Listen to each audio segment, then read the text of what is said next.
Bab 8. Tipu muslihat cinta.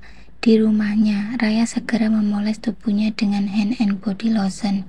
Ia ingin Pak Ridwan semakin mencintainya, karena bagaimanapun Pak Ridwan adalah harta karun baginya.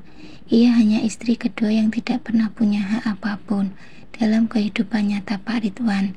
Itu sebabnya mengapa ia harus jadi pintar.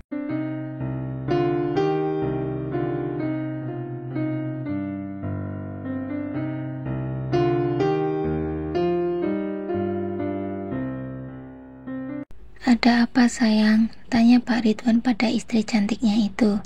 "Tidak ada apa-apa, hanya ingin dekat saja. Besok kan Mas sudah pulang." Suara Raya demikian manja juga renyah. Ia berpindah tempat. Kini ia duduk di atas kaki Pak Ridwan. Kulit putihnya makin terpampang jelas.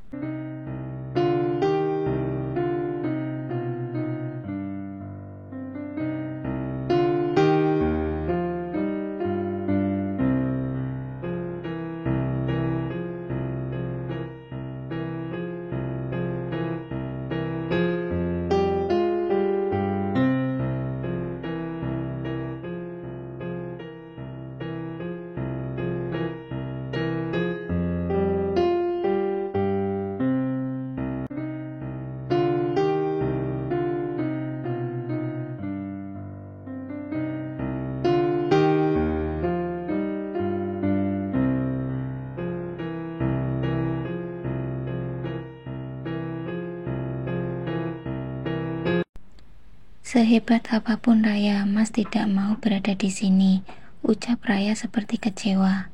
"Loh, kok seperti?" Raya benar-benar kecewa dengan kenyataan hidup yang menimpanya.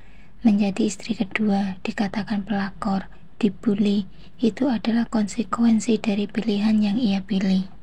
Ia tidak punya pilihan lain. Ia rela jadi istri kedua untuk tetap bertahan hidup, untuk Rasya, untuk kelanjutan cita-citanya. Andai hari itu Rian tidak meninggalkan dirinya, mungkin ia tidak akan segila ini. Tapi hidup berkata lain. Ia harus melalui jalan ini tanpa protes.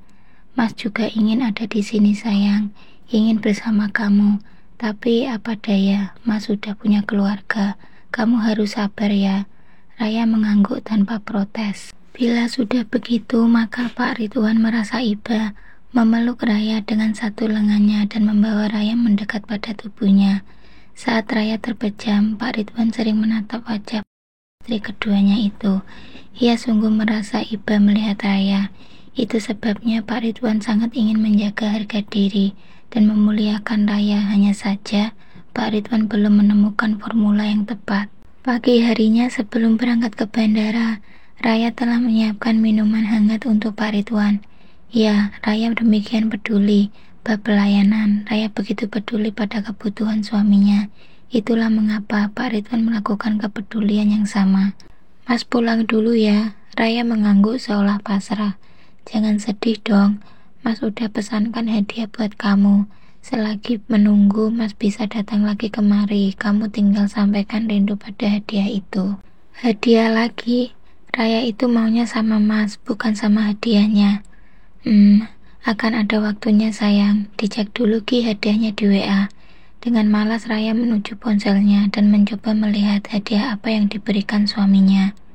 Wow, sebuah cincin berlian yang ia pesan dari toko terbaik di kota ini.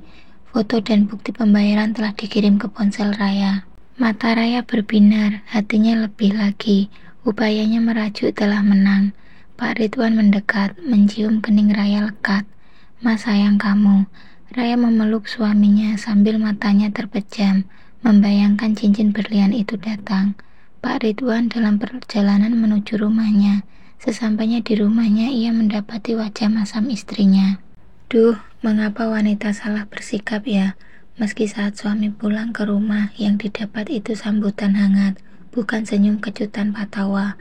Namun apa daya, demikianlah adanya. Wanita selalu menganggap bahwa dengan amarah dapat membuat lelaki merasa bersalah.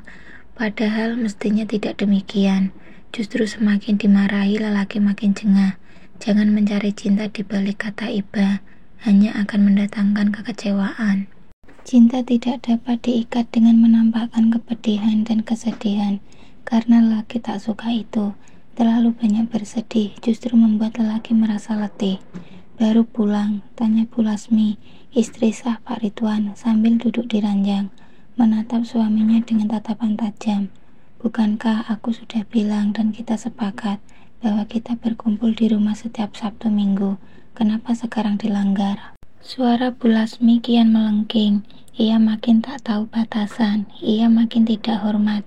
Bila sudah demikian, maka yang biasa dilakukan Pak Ridwan adalah diam. Semakin dijawab, maka akan semakin parah amarahnya. Semakin tidak selesai nanti. Kok diam? Tuli ya? Sudahlah, aku baru saja datang, kamu sudah marah-marah. Terus kalau tidak boleh marah-marah, aku harus bagaimana? Paling tidak bicaralah sedikit lembut. Pak Ridwan bicara sambil mencoba mencairkan suasana. Tetapi yang ada apa? Bukannya mencair, justru makin meruncing. Kamu sudah keterlaluan. Awas saja kalau sampai aku tahu kamu menikah lagi. Semua hartamu akan kubawa pergi dan kupastikan kamu akan jadi gelandangan. Pak Ridwan melangkah keluar kamar. Belum sempat ia mengganti pakaiannya, sudah bertengkar seperti ini. Ups, tapi ini bukan pertengkaran. Tepatnya Pak Ridwan dicaci maki.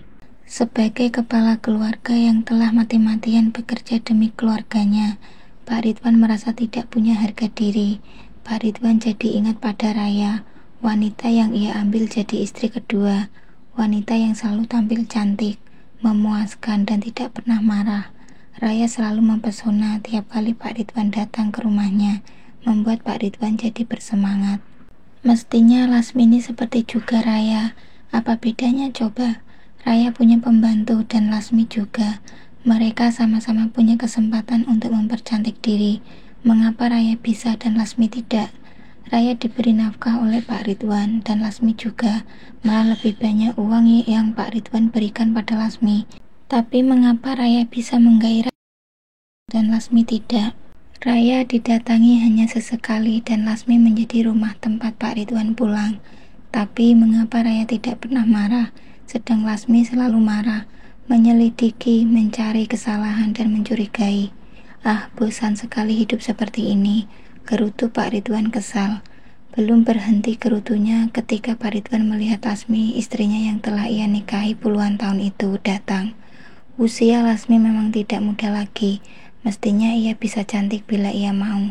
Toh ia bisa gunakan uangnya untuk membahagiakan dirinya daripada sekedar mencari tahu aktivitas suaminya. Mas, aku mau bicara. Loh, jadi dari tadi itu kamu belum bicara? Aku serius, aku Dwarius. Mas, sebaiknya kamu jujur. Apakah kamu sudah menikah lagi? Diam, tidak ada suara. Semua sibuk dengan nalarnya masing-masing. Mas, Bu Lasmi membentak Pak Ridwan. Yang dibentak terlonjak marah begitu rupa. Kamu menanyakan hal yang sama, berulang-ulang. Terus kenapa? Gak boleh. Aku bosan, herdik Pak Ridwan. Kamu tinggal menjawab iya dan tidak. Apa susahnya? Kalau aku tidak mau menjawab bagaimana? Tantang Pak Ridwan pada Bu Lasmi. Artinya kamu beneran sudah nikah dan aku akan mencari kebenaran akan itu. Silahkan cari saja, semoga berhasil ya. Hina Pak Ridwan sambil mengusap pipi Bu Lasmi yang semakin keriput dimakan usia.